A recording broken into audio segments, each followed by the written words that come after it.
साल 1977 national aeronautics space administration ने visor 1 से पहले ही वाइजर 2 मिशन को लॉन्च कर दिया। इसका मिशन था बाहरी ग्रहों के बारे में जानकारी जुटाना। चलते चलते ये वो पहला मानव निर्मित अंतरिक्ष यान बना जो यूरेनस और नेपच्यून के पास से गुजरकर सौर मंडल से पार हो गया। फिर भी पृथ्वी से इसका संपर्क बना रहा और सौर मंडल के बाहर से भी ये जानकारी भेजता रहा। लेकिन मिशन कंट्रोल की तरफ से एक बार गलती से एक गलत कमांड चला जाता है और वॉयेजर यान की एंटेना थोड़ा सा घूम जाता है, जिस वजह से पृथ्वी से इसका संपर्क टूट जाता है और 47 साल पुराना अंतरिक्ष यान अंतरिक्ष में कहीं गुम हो जाता है। लेकिन कुछ दिनों बाद वैज्ञानिकों के पास इस यान का सिग्नल आता है और अभी वैज्ञानिक फिर से इससे संपर्क करने की कोशिश में लगा है। वैसे वो कमांड चला था फ्लाइट कंट्रोल्स की तरफ से।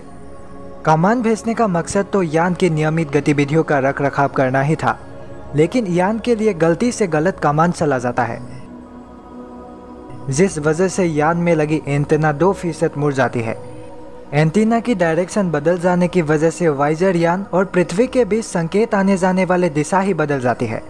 वैसे एंटीना की दिशा में 2% का बदलाव होना बहुत ही छोटी सी बात लग सकता है, लेकिन पृथ्वी से वाइजर यान जितनी दूरी पर है 19.9 बिलियन किलोमीटर, इस लंबी सी डिस्टेंस की वजह से ये छोटी सी बदलाव भी आज एक बड़ी गलती बन चुकी है। लेकिन डीप स्पेस नेटवर्क में वॉयेजर 2 की सिग्नल्स को फिर से ट्रैक किया गया है। डीप स्पेस नेटवर्क जो दुनिया की विशाल रेडियो एंटेना का समूह है, जिसका मकसद है लंबी दूरी तय करने वाले स्पेस मिशन से संपर्क करना। हाल ही में इसी नेटवर्क में वॉयेजर 2 की आवाज़ को पकड़ा गया है। वैज्ञानिकों को खुशी है कि साल 1977 में ही धरती से प्रक्षेपित किया जाने वाला ये यान सौर मंडल से बाहर निकलकर आज भी सक्रिय है।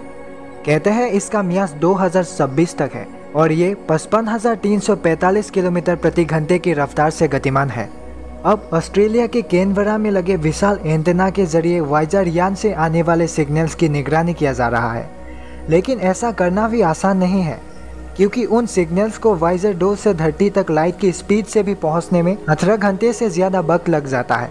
हालात को सुधारने के लिए कैनबरा की एंटेना से सही कमांड को वॉयेजर यान तक पहुंचाने की कोशिश किया जाएगा।